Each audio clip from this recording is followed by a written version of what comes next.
មកទាំងល្ងាចនេះចង់បានរូបស្រីនៅក្បែរសួរថាហត់ទេ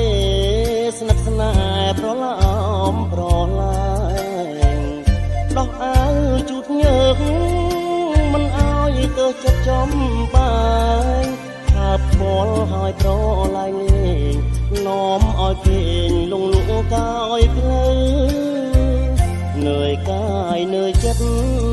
ឥតគិតក្បិតខ្លួនជាប្រុសតែមិនគួរសោះ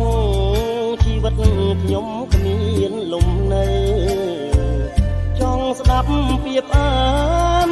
ញញឹមស្អំទ្រូងឲ្យក្តៅថ្ងៃយប់មានអូននិតនៅ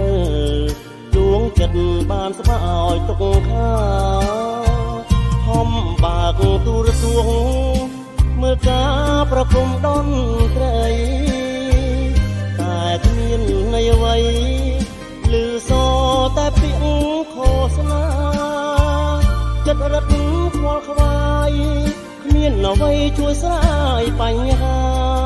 ពេលនេះដឹងខ្លួនឯងថាខ្ញុំខ្វាំងដៃគូជីវិតមកទាំងល្ងាចនេះ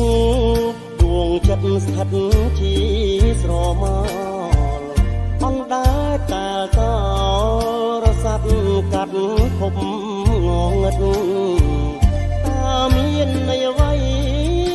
បើខ្ញុំគ្មានគូស្នេហ៍ស្និទ្ធមានរូបតែគ្មានជីវិតមៀងមិត្តយល់ចិត្តខ្ញុំផង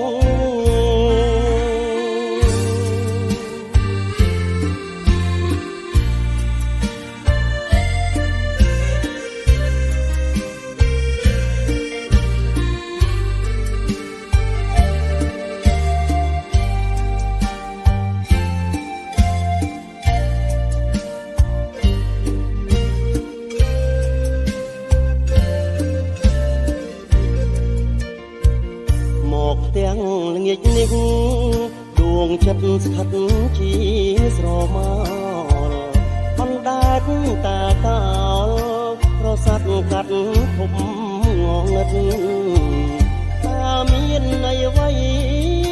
បើខ្ញុំគ្មានគូស្នេហ៍ស្និទ្ធមានរូបតែគ្មានជីវិតមៀងមិត្តយល់ចិត្តខ្ញុំផង